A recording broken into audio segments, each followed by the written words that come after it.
Welcome to Transbiblical, a podcast where we talk about how gender variation is as ancient as stories about creation. In fact, that's the very first sentence in the new book, Transbiblical.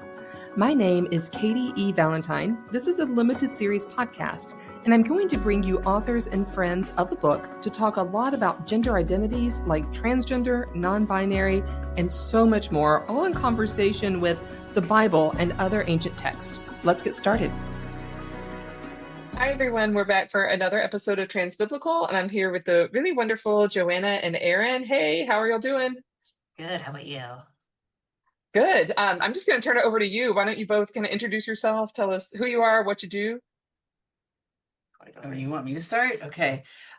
So I am trained as a scholar of the Hebrew Bible. I'm a scholar and writer of religion. I'd say if I have a tagline, it's I write about sacred words, sacred texts, and what people do with them, how people reproduce, ritualize, revise, live into them. So I write about the Bible, but I sort of fell into that, I think. I'd say I'm more of a scholar of religion.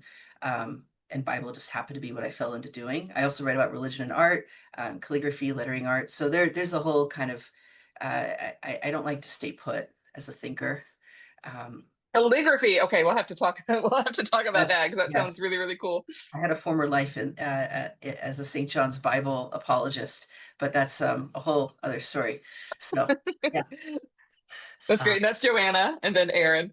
yeah, so I'm Aaron Wilson Wright. I'm an assistant instructional professor of Northwest Semitics at the University of Chicago.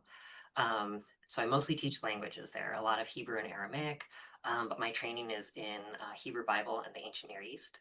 And a lot of what I focus on is the religions of ancient Israel, particularly deities. And one of the areas that I like to look at with that is how gender and deities and gender and religious ideas interact in ancient Israel. And Cool. Okay, so we're already pushing the boundaries for deities because that may be new for a lot of people, thinking that there's more than one deity because we're so used to thinking of God, Yahweh, whatever the name is in the Hebrew Bible. Do you have another favorite deity that you like to study? Um, well, so my dissertation is on Othtart or Ashtart, I guess would be. It's in the English Bible translations, it's usually translated as like Ashtoret or the Ashtarim or something like that. So that's what I wrote my dissertation on. So I think that would probably be my favorite. Okay, so she's what might quickly become other people's fan favorite. So I usually see this as Astarte, same deity. Yeah, Okay. it's Astarte. That's the Greek rendering. Yes, New Testament self coming out. Okay, so so Joanna and Aaron, this is so fun. So we're talking. We'll talk a little bit about transbiblical, but we're going to get into a lot of ideas and your stories. So, um, yeah, let's just start there. So, I'd be really curious what your take is on transbiblical and how you envision this being helpful or not. In your line of work and what you do in the world. Oh, well, I guess I should probably the kind of coda to the first question is we're both trans women. That's sort of the relevance of the day. And as far as I know, there's three trans women with PhDs in Hebrew Bible in this country, and we are two of them, and we fell in love. So that's our current claim to fame of the moment. Um, so I think maybe that's context for answering your question. Yeah. Take this one first. Yeah, absolutely, I can do that. Yeah, I mean, I love transbiblical, and I was surprised. As I mentioned, my work is mostly in Hebrew Bible, and a lot of the essays in there are about, Christianity or later Christian thinkers, and I found a lot of those quite helpful as well. I really, really enjoyed the Oh, book nice. overall. A lot of different approaches that I thought was helpful. So you could sort of pick and choose what approach is most helpful. There were some that were a little bit more hermeneutical, some that were a little bit more historical critical.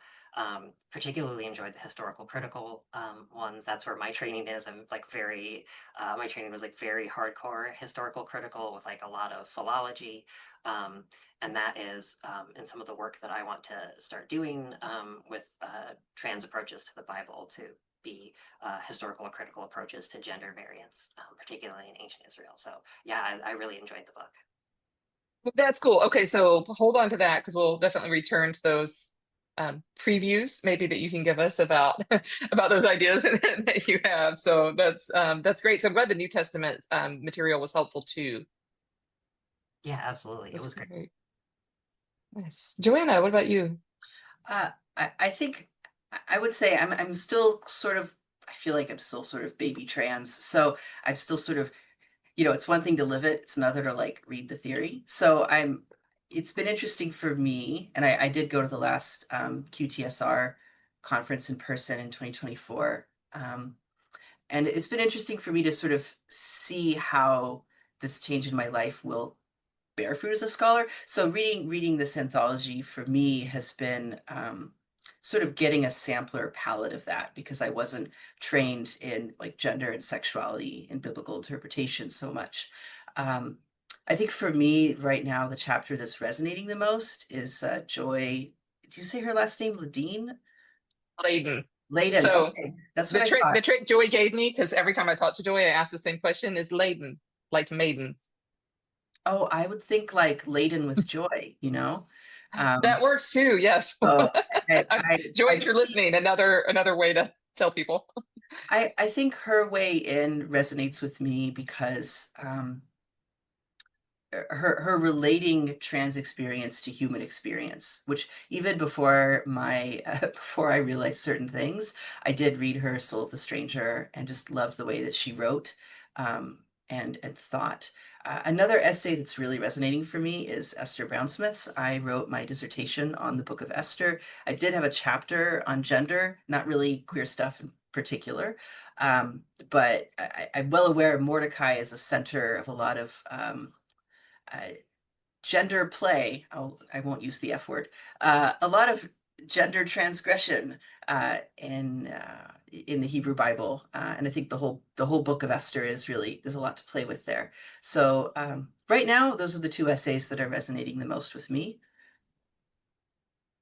And listeners, you can always go back a few episodes. I think maybe Esther's actually the very first episode in Transbiblical. So if you want to read the Book of Esther, yes, and then read Esther Brownsmith's or chapter, or listen to Esther's Brownsmith's episode. It gets a little confusing when Esther's first name is the same as the book being written about. Yeah, I didn't Yeah, actually interview Esther like the biblical character, but yeah. Well, Esther there was a Brownsmith, hot yes. moment. There was a hot moment I thought about naming myself Judy or Judith, and then I could write about Judith, but that was my birth mom's name, so I had to. It'd be a little weird to name myself after my mom, I felt. Yeah, and the opportunities for mistaken identities are a lot there. It's a lot. But Joy's essay, like Joy's chapter, almost everyone says that one was really helpful and really meaningful. And so it's like the gift that just keeps on giving. So and that chapter in particular really shows people ways that they can do this kind of interpretation, no matter who they are.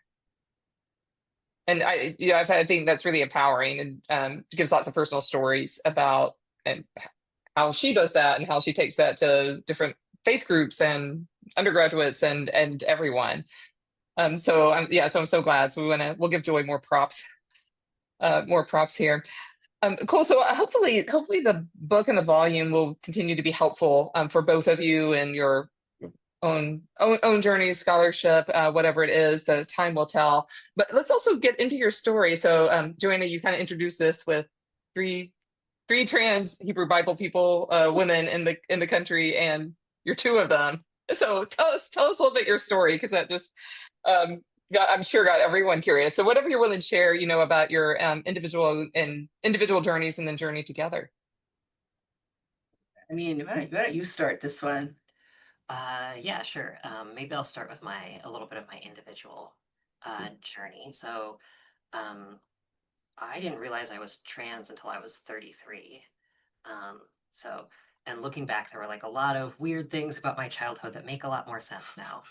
There was a photo of me with like a Raggedy Ann doll when I was like a year and a half old, which is a Christmas present that I really wanted. So there are a lot of signs there. There are a lot of clues, but it took a bit to figure it all out. But yeah, I started transitioning and then came out in 2023 to kind of the guild and to the entire world. And yeah, I've been sort of socially transitioned since then. Um, and yeah, Joanna and I met through a Facebook support group for trans women. I had posted Wow. in there, and she was in the support group, and she's like, commented on the post itself, and she's like, "Oh, by the way, are you the author of this article on the Song of Songs?" And I was like, "Yes, that is me. You should add me as a friend."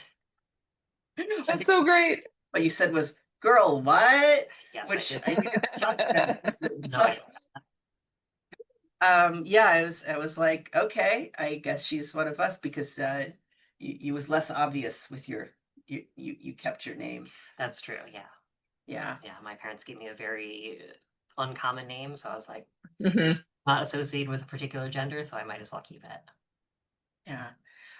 Yeah.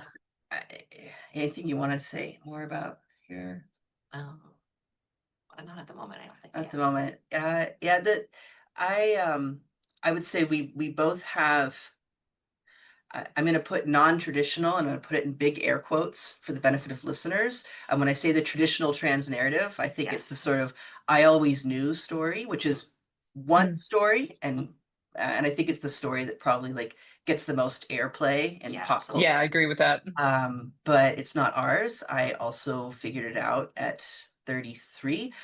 It was just as much a surprise to me as it was to anyone else. It was like May of 2023, and I thought, wouldn't it be fun to like try on a skirt? And like by the beginning of October, I had come out everywhere, Mm. the hormones, all of it. So I had I later realized as I met more other trans people, I had the most ridiculously speed ran transition I've like ever heard. This is not typical, and I wouldn't recommend it. It was pretty chaotic. Um, but I would say similarly, looking back on my 20s and just being like, how did that idiot not figure it out? Um, a lot of sort of cluelessness about oneself, or feeling like there's just some like part of myself or my like true voice that just hadn't I couldn't quite like get there, like there was a sort of glass ceiling on my self-awareness and my emotional awareness, that I had to sort of power through. And once I found that sort of doorway lingering somewhere in my subconscious, I had to walk through it.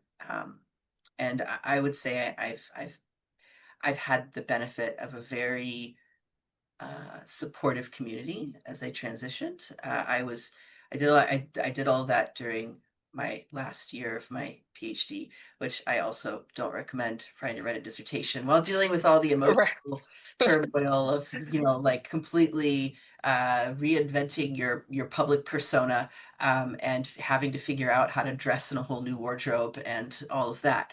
Um, but I say I've shattered a glass ceiling on my sense of joy, which I'm using the lowercase j, not the person, just to make sure. So I yeah, us meeting was as much a surprise to me as it was to anyone else. But I don't know, sometimes you just find people who have very unusual life experiences, and it's nice to not have to explain yourself to them. Yeah, Yeah. Yeah. Well, so there's so many similarities here. You were both the same age Yes. Well, she's a few years older, so when but you were each 33 when you yeah. Started trans. started, yeah, when you had your realization and your, yeah, coming into yourself in this way. And then both had it sounds like pretty quick transitions. Or maybe that Uh, was just Joanna. Joanna had a very quick transition. Okay, yeah. So it took me a little bit longer, I think, to yeah, open up, or I guess like let people in and let them see like the real me. I took about 2 years before I like came out to Hmm. everybody and was open with everyone. And I want to underscore, it's not like I was brave. It was more like I have ADHD and I was being impulsive and not really thinking every step through. I just said, let's do it. But also, Yeah. And at the time, I was married to my former spouse, who was a transgender man. So, I had the benefit of a spouse, husband who really understood Mhm. being trans in a way that Okay. most wouldn't. Um, Right. I think that gave me a lot of courage. Like seeing he did it, I can do it. Hmm.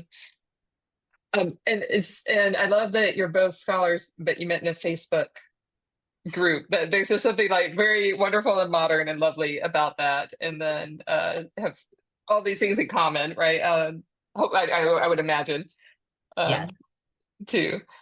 Yeah. Well, this thank you so much for sharing that and telling a bit about your story. So, you both kind of mentioned that you're bringing trans awareness, identities, discourse into your work and into your scholarship,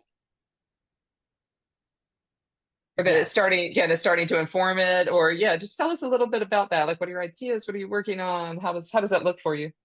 Yeah, I think for me, it's starting to inform it more. I did engage with some feminist scholarship, particularly in my dissertation, and some gender theory, particularly when looking at deities. But I hadn't really looked into sort of like trans studies or like trans hermeneutics for understanding these ancient texts. And that's something I definitely want to bring more of into my scholarship. When So I actually had like a hiatus in my academic career for about 3 years. Like when I first started transitioning, I just finished a postdoc and I didn't have an academic position lined up. So I, cobbled together some other work and wasn't really doing any research while I was transitioning. And then once I got this position at the University of Chicago, I was like, yeah, I think it would be great to like actually bring more of myself to the work. Um, and use some of the insights that I've gained from my life in studying these texts. So that is the plan. Yeah. Yes, yes, very, very cool. And yeah, Joanna, I think you said you went to the QTSR I did. conference, and yeah. And I had been out for like a matter of months at the time, so it was a little intimidating. And I think, early on, I definitely felt a kind of, how academia can pigeonhole you based on your identity. And I remember feeling Yeah. like on the one hand, do I really want to be pigeonholed as like, well, because I'm trans, I have to do trans scholarship, the sort of rebellion against being categorized. And on the other hand, part of me feeling like, I think about this stuff all day anyway. I might as well get it on my CV. So I gave a paper there about queering of religious ritual artifacts, because I also do work on like religion and art, religion, material culture. David Morgan was on my doctoral committee, so I gave a paper on that, and that was a lot of fun to give. I was looking at like AIDS memorial books. Uh, Oh wow, yeah. I was looking at, I discussed a contemporary Soferet, a female scribe. When I say scribe, like Jewish ritual scribe, like someone who does like Torah scrolls and things like that, um, who put illustrations of Mordecai chest feeding Esther, that were very Ah, explicitly drawing on the imagery of trans men who chest feed, and I'm using chest feed because that's the terminology as I understand it, hmm. that community that is more accepted, and less dysphoric. So that was a fun paper to give, and I'd say right now, I think is it fair to say like kind of what we have in common as scholars, and that neither of us were like sort of trained specifically in gender and sexuality, and also neither of us had this sort of neither of us were ever raised in a conservative religious context such that we Okay, had to justify our gender within the Bible or within uh, right. our understandings of it. So I'm very grateful I was never given the beautiful trauma of being an ex-fundamentalist. Um, so I think for me, I didn't begin with those questions, as I know so many people in our not only trans biblical scholars, but like queer biblical scholars or feminist biblical Right. scholars often have to do. Um, I do a lot of work in reception, and so I think, I see more potential there. And I have a couple of projects I want to get done now, but down the road. I have a few ideas for larger projects about trans things and religion more broadly. This is so great. And I love hearing these ideas, and it'll be so fun to revisit these episodes in a few years because the field is changing really quickly. And I've said a couple of times that, we started this book in 2019, like just pre-pandemic. And if we were starting it now, it would look really different because there's different people. A lot of, like, both of you have come out publicly since that time, if my math is correct. Um, yeah, and so there's a lot more public awareness and out people um within, kind of within like religious studies, but also just in the world in general, despite the horribleness that's going on with laws and stuff like that right now. And so, I don't we don't really have we have starting places, like a lot of starting places around gender identity, but not there's no consensus, right? There's no this is the text that everyone reads within biblical studies, right? It's still being formed. And so that's what hopefully transbiblical will be a little piece of that, and hopefully it'll become, I won't say outdated, but a classic within the field, because people are going to be doing new things, right? And so it's, I think we're all trying to piece together what does this look like now and in the future, and who's, no one really has the answer to that. So it's a like beautiful chaotic tapestry of ideas and experiences, and everything that we're forming right now. But Aaron, I want to run something by you and see. You might tell me that my understanding of this is really outdated and doesn't make any sense anymore, in which case I will I will let it go. But I'm really interested in Aphrodite in Cyprus, particularly. And reading some stuff, and this is like not my area of expertise, but there's a lot of chatter about how Aphrodite, particularly in Cyprus, maybe not in like mainland Greece, has all these connections with the Semitic Northwest, especially with Astarte, my pronunciation, and maybe Inanna. And like those three goddesses all have a lot of intermingling and crossover, and that like Aphrodite in Cyprus was a latecomer, but the older expressions have a lot more in common with your goddess of choice. Um, so first of all, let me even just like stop there. Does that is that still true? Or is that like really old stuff? Yeah, no, it's absolutely true. Yeah. Yay. Okay, good. Because it just rang a bell with me when I was learning that. Sorry, I think I interrupted you. Oh no, you're fine. Yeah, you're absolutely right. There are inscriptions from Cyprus that refer to a goddess, I think, using various titles. They don't end up using the name Aphrodite until pretty late. Pretty late, yeah. One theory is that, these titles could refer to, multiple proper names for the deity, like that could, they could be intelligible to both sort of like the native Cypriots as well as, the Phoenician colonists. Okay. And there definitely does seem to be a lot of influence in the iconography. Some people have argued that the name Aphrodite, which doesn't really have a good Greek etymology, may come from Phoenician.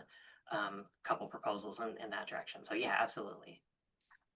So I was in Cyprus three and a half years ago or so, and my very wonderful, loving spouse treks around all these places with me to see ancient sites.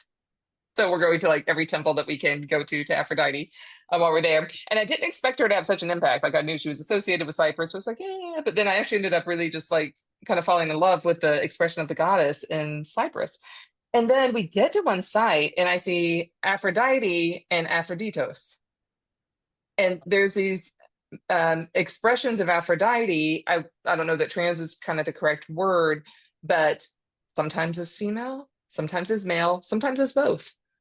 And like the old literature says like dual sex, there's all sorts of problems with that. But right, but we see this. What was that? And other terms we won't be using. Yes, many other terms that we won't say. But when I took so I see this just like on the panels and the outside in Cyprus, and I'm of course snapping pictures of this to take home and to research. And so I was like, well, no wonder felt like I was sort of like divinely led to Cyprus. It was just this like last minute, let's go there for a vacation because we live in Europe and get away from the cold Irish winter in January and get to where there's more sunlight. But kind of felt like I was like divinely guided there for this expression. And so I'm kind of curious, do those same expressions occur that you know of in in Palestine or in the Near Eastern world where there's Yeah, gender creativity, gender fluidity? yeah. There's quite a bit of that with Ishtar and Ahtart. So Ishtar is kind of the Mesopotamian name, but it's cognate with Ahtart or Astarte. Yeah, Um, and so in Mesopotamia, there are texts that mention the bearded Ishtar. right. Um, there are other texts, I think, where grammatically, at least, Ishtar is treated as grammatically masculine. Whether that means, that figure has a masculine gender is unclear, but grammatically, at least, is treated as masculine. And this is also the case in Syria, Palestine as well. So you have both Athtar and Ahtart, the T marking the feminine there. So Ahtart is kind of the feminine form. Athtar is the masculine form. So there's a god at Ugarit, for example, that's called Athtar. But then you also get, and this is an interesting little twist. So the forms with the T at the end, those are always seem to refer to a feminine deity of some sort. The forms without can be either masculine or feminine. Okay. Yeah, and there's a really interesting, and this is maybe a good segue into something that Joanna and I will be working on, how grammatical gender and sort of the social experience of gender as a phenomenon interact with each other and how they don't always match up in clear ways. Um, and so, like that T ending is very common to mark feminine nouns in Semitic languages. Um, uh, but not all feminine nouns have the final T on it. There are ones Right. that don't have it. And so what I argued in the first chapter of my dissertation was that this started off as a feminine noun that didn't have the T. And then it got Mm. reinterpreted because it didn't have the T as having a masculine form. And then some people added a T on to then say, no, this one is unambiguously feminine.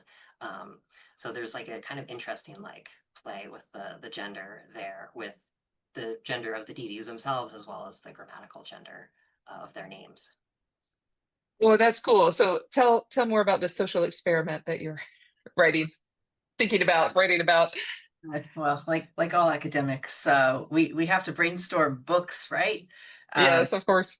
Yes, and then like, get people to join us to, you know, peer pressure helps us get writing done. Right? Yes. Yes. Yeah. So, Mhm. I guess where did this begin? You were invited to write that Song of Songs chapter. Yes, I was invited to write a chapter on trans approaches to the Song of Songs or queer readings, which have been done a little bit, but like there's plenty of room for more, for an edited volume that's in the works now, about sort of current approaches to biblical studies, and each volume focusing on a particular book. And I did write my second book on the Song of Songs. We've both published on it. Mine was a lot more about art and visual reception, but it's always been one of my beloved books, fittingly. So we sort of brainstormed like what would it look like to think about the Song of Songs if we uncouple things that most scholarship has assumed are always there together. That is the pronouns of the two lovers. We'll just kind of leave them gender neutral. Mhm. The physicalities of the two lovers, the gender roles of the two lovers, the gender expressions of the two lovers. Like we call them the man and the woman, but of course we know, and like this is both the lived reality and the sort of theoretical world of LGBT studies. Like in a lot of queer relationships, gender is a thing to play with within a particular setting or a scene, or in part as part of an expression of sexuality. So there's just one example of like kind of there's a lot that we can open up the Song of Songs to, and also there's plenty in the song where uh, there's sort of bits of masculinity to the quote feminine character. Um, Mm. so there's more to it. I don't. What else would you want to say about that? Yeah, and I think another point that we want to make in the chapter is that um, how we gender the figures in the Song of Songs affects how we interpret the imagery, right? And Yeah. how we see their particular embodiment, right? If we sort of link all of these things together, if we say, okay, we see, one set of feminine pronouns and one set of masculine pronouns, like this is, feminine pronoun equals man equals, this body type equals this gender identity, and so on and so forth. And like this sort of set of imagery to describe. And then same, with the lover who's described using feminine pronouns as well. So that like ends up affecting how people interpret the imagery that's in the Song of Songs, and how it's referring to the lovers' bodies. And if you sort of uncouple that, it gives you a lot more room to play with things and understand the imagery in different ways. When you say uncouple, maybe I wonder if you plural can just say what you mean by that. Do you mean uncouple in terms of assuming that it's a man and a woman, or uncoupling like the way that something may appear in a verse? Yeah, I think sort of the cis normative assumption that if you Okay. know one of these categories, then you know everything else, right? Like if you know someone Okay. her pronouns, you know this person is a woman, you have an idea of like what her secondary sex characteristics are, what her gender expression is, what her sexuality. I mean, this I guess also cis heteronormative as well, right? Like there's the assumption that like usually women are attracted to men and vice versa. Yeah, so this is thank you. That's really helpful. I can't wait to read more. And so this is what interested me so much, especially about material culture, like looking at artifacts, especially with Aphrodite. Because if we look at it with cis expectations, we see what we're trained to see. That follower must that statue must represent a male or a female or whatever it is. But if we look with um, trans curious eyes, we may see a lot of gender fluidity, right? We may see transness in the ancient world too. So that's really cool. So I can't wait to find out more. Is this what stage is this in? When can listeners Uh, look forward to uh, this? it's early stages because we both have other book projects that we've been Right, I on for a feel you. while. Um, Yeah, I'm I have right now I'm writing a whole book about Martin Wenham, who does calligraphy, a lot of it letter carving in wood, and that's in kind of my religion and art world. I have a dissertation to bookify, so there's other things to be done.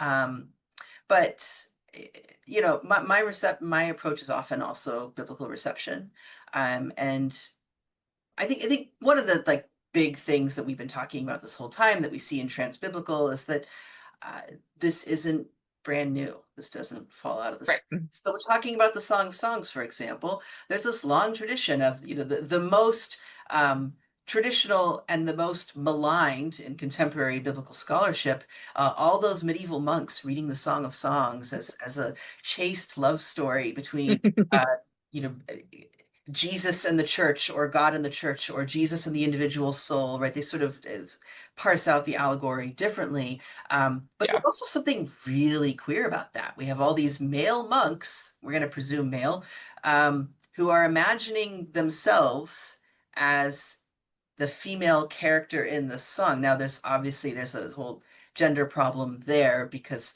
they're imagining themselves as the female character because she's the receptive one receiving Yeah. the divine wisdom. Okay, so we could kind of recognize that, but it is there is some gender play happening there, and I'm not the first to point this out.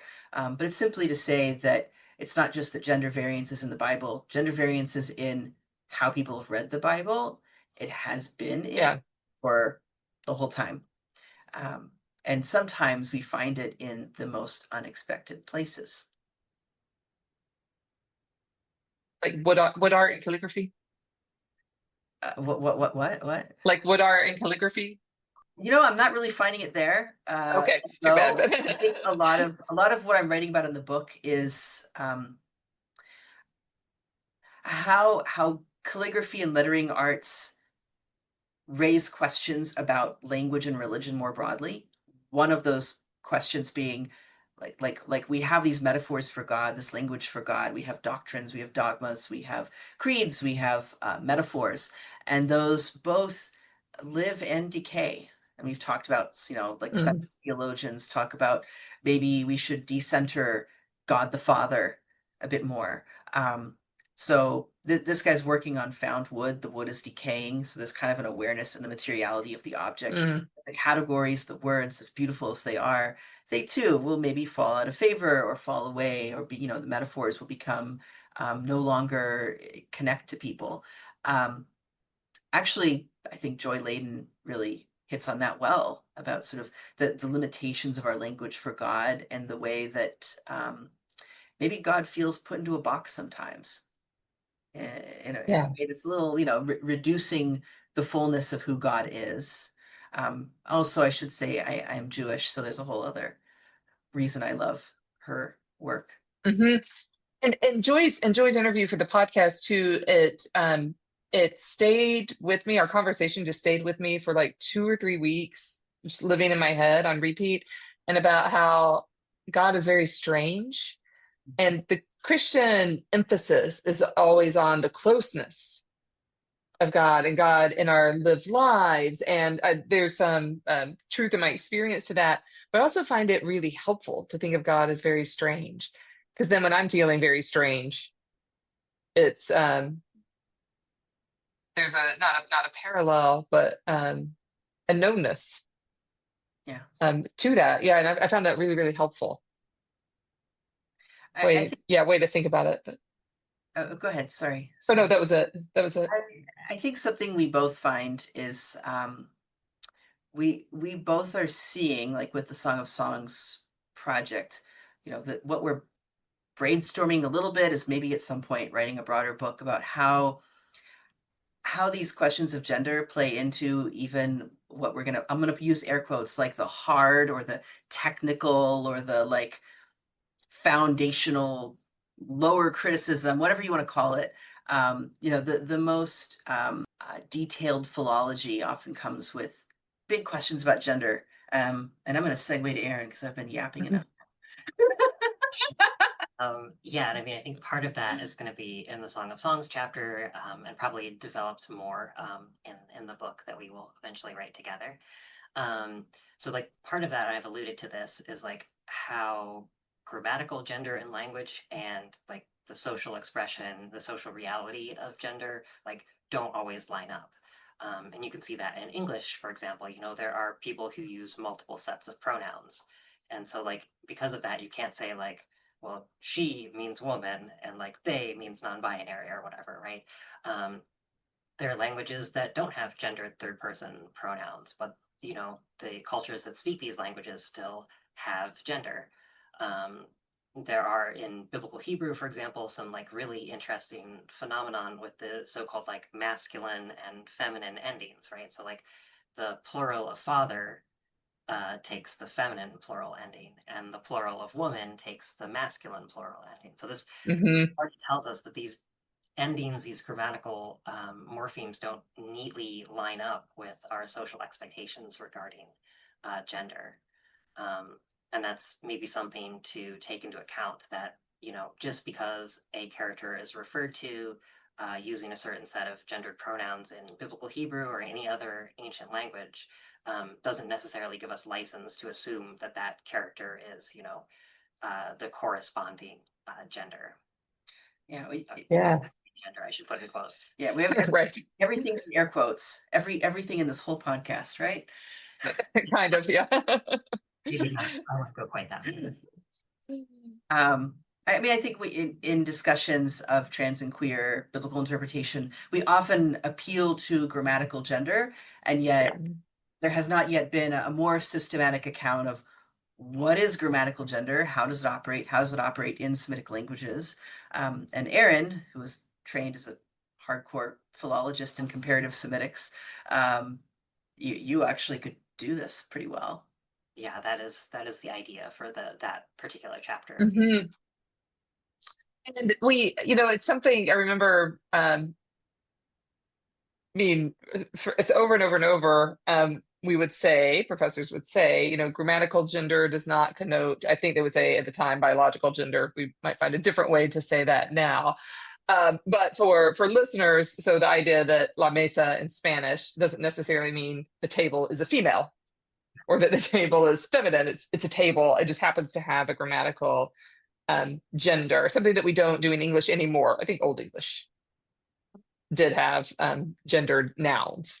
But I think you're talking about not objects, but people. Yeah. And that's and I think that'll be a little bit new because we're so used to making that binary. So you're unbinarizing Attempting the to. assumptions there. Yeah, and in Hebrew, I think it's especially important because, I mean, in English, we've got the third person pronouns, these have gender, but, we don't change the verb for different grammatical genders. We don't have, different forms of the adjective outside of a couple that are borrowed, from French. Um, but, Hebrew is just kind of relentlessly gendered. Verbs, adjectives, everything has to agree for the most part. I mean, there are some famous examples of disagreement, and that's one of the areas I think that we'll be looking at as a way to say, like, these don't always line up in the way that you would expect. Yeah, if we create a box, we put things in the box. Exactly. Right. Yeah. If we take the box away, we can kind of see what happens, which is really fun. With Song of Songs, you're just talking about it reminded me. I had an undergraduate once. We were talking about Song of Songs and just having like fun with it. And they said, I was kind of like, it's a very unbound expressions of sexuality, often, in the Song of Songs. The lovers kind of do their things. They don't have the same maybe moral codes that we expect them. And some of my evangelical students or former evangelical students were like, oh no, they were like, this was one of the verses from the Song of Songs is what was used to encourage us to like wait until we're married, to stay chaste. I was like, how? What? And the Song of Songs was used. And I forget which verse it is, but there's Oh some my verse God, about, how it pleases. yeah, there's some verse about like the right time. And I was like, oh, that seems to be taken very out of context to me when we look at that. So, we can create the box for anything, right? And make it fit, which that one was new to me and that one was kind of funny. Well, this is so really exciting. So, tell us a little bit about like why this is so important right now, at our moment in history.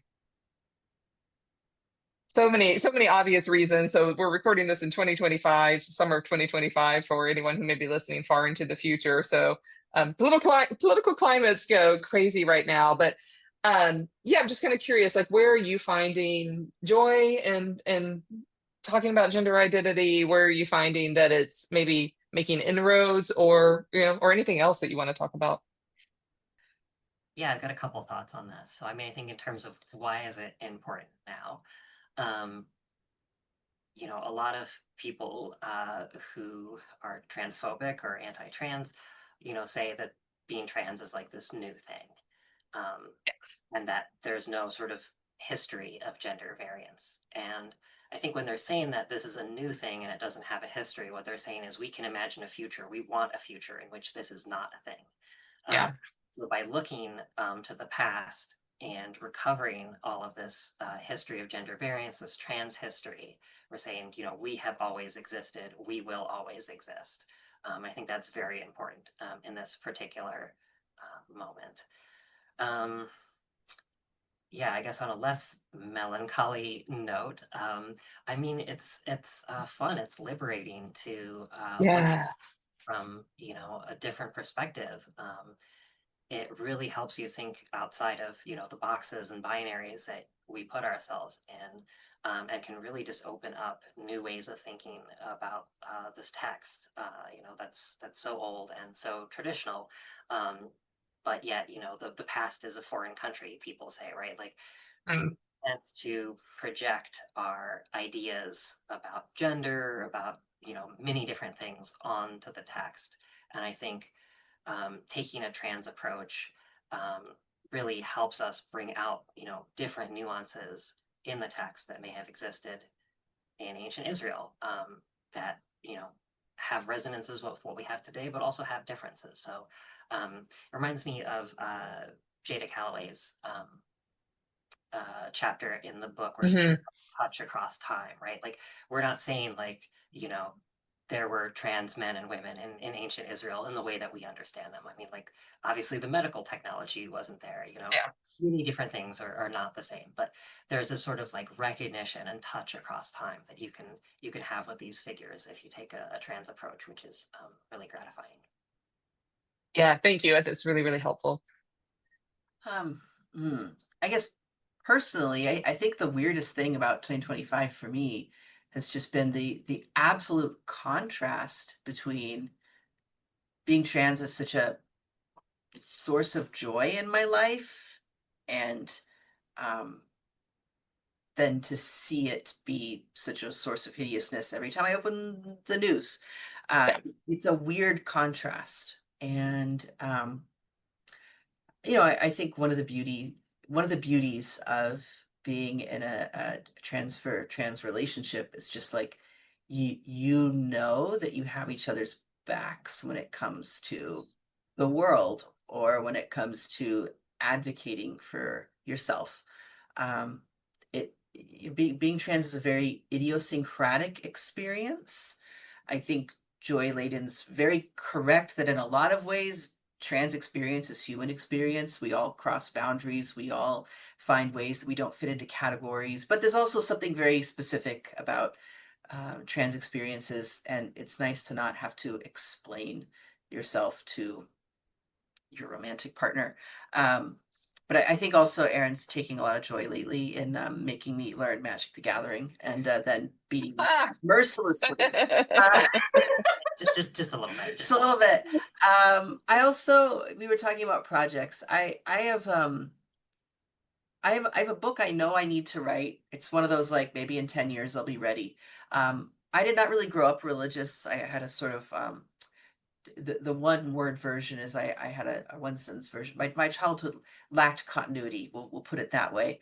Um, and when I was in my early 20s, I actually converted to Roman Catholicism.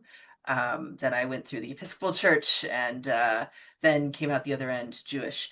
Um, Actually, here's a fun fact. In my early 20s, I was positive I wanted to become a Jesuit, which is, yeah, things, it's Full circle, right? Full funny. circle It's here. funny, Yeah. right? And but those experiences of converting were really intriguing because I'm really intrigued by conversion narratives. What Mm. are stories that we tell about our boundary crossings and how are they socially constructed, right? In Christianity, conversion narratives are this huge genre going all the way back to St. Paul, and all the way back to the Gospels and the calling of the disciples. And then in Judaism, it's sort of traditionally, converts are such a small portion of the community. Yeah. And B, it's seen as like you don't want to talk about it because you don't want the convert to feel ostracized or different. It's supposed to be something that you don't discuss if someone else is a convert because it's a form of public shaming. So conversion narratives in Judaism, like when I was converting, I was looking for stories, memoirs, and I found very few. My favorite, I think, was Love Song by Julius. I can't remember his last Julius Lester. There we go. I just had to look on my shelf to see it. Um, so I've been thinking a lot about that and narratives of gender conversion, I'll call it. Hmm. I'm aware I'm using a loaded word. I was bouncing this idea off Jada's brain. She's a friend of ours, and she said, a lot of trans people have gone through conversion therapy. That word might be traumatizing. Yeah. True, valid. I don't, I'm hearing playfulness from you though, right? I'm hearing exploration right, like with it. Yeah. gender conversion narratives or gender transition narratives are also socially constructed, right? There's this long history of to get certain kinds of gender affirming medical care, uh, trans people having to shape their narrative in a certain way, Yeah. for psychologists having to say things like, I always knew having to be attracted to the opposite sex from the one that you identify as. So gender conversion narratives, they're sort of policed by authorities in the way that like religious conversion narratives have been. Um, Mm, and I think also there's a whole interesting dichotomy of like how does the before relate to the after? We have some religious conversion narratives where it's sort of I once was blind, but now I see. Everything before was awful, and now it's all better. Sort of a major disconnect between the past and the present.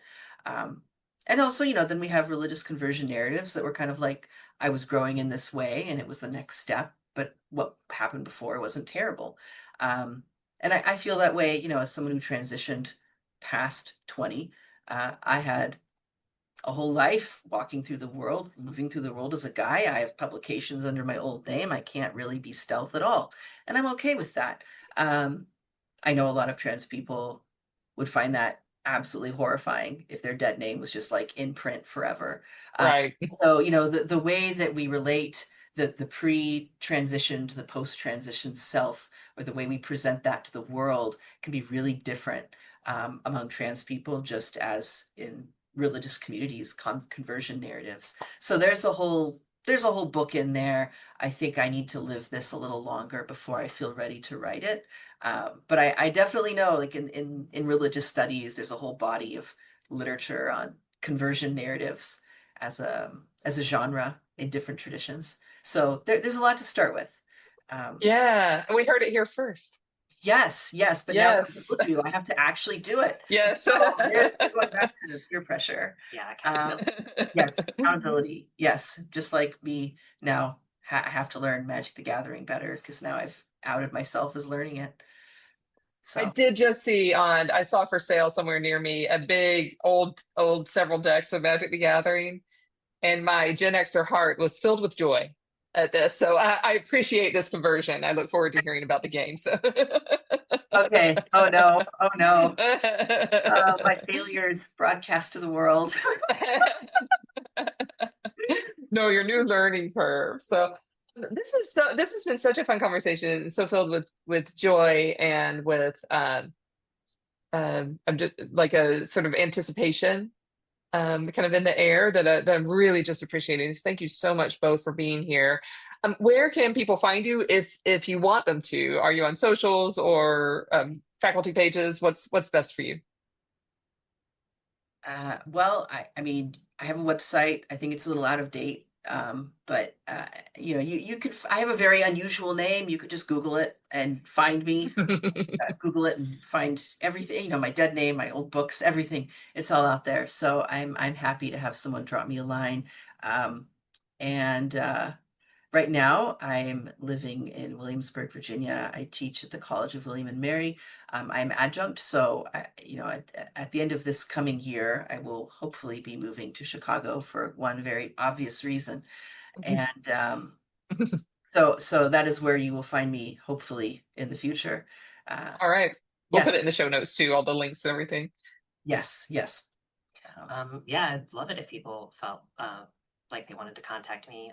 They can use my faculty page. You just Google my name, or I'm sure Katie will put my faculty Yeah, page. I'll link it. Yeah. Especially love to hear from you if you are also a trans femme Hebrew Bible scholar. Yes, See if there are more than 3 of us in the world. That'd be great. yes. We know the third. We won't say her name because I don't know if she's public, but Yeah. uh, you find it was sort of like people ask how we met. It was bound to happen. You're part of such a tiny niche. Yes, but it happened in the outside of the niche, which is like the best part. I just love it. So you got to know each other in another way. Well, this is amazing. Thank you both so much. And I think that's it. And we'll sign off and see you soon. Great. Great, Thank thank you. you. Thank you for inviting us on. It's been Thank great, you. Katie. Yeah, thank you for being here. Hey everyone. Just so you know, I am working on getting a special episode to you with resources around the recent court case that went all the way up to the Supreme Court in the United States in Tennessee around trans stuff that has a lot of transphobia in it. So we're going to be sending you some love and getting you a special issue out really soon. If you can like, rate, review this episode, it really helps with the algorithms. Wherever you're listening to, just, push pause, click the like button, write a little comment. All you have to say is, love the podcast or anything else that you want to tell us. Really helps with the algorithms. Thanks all, and I will see you really soon.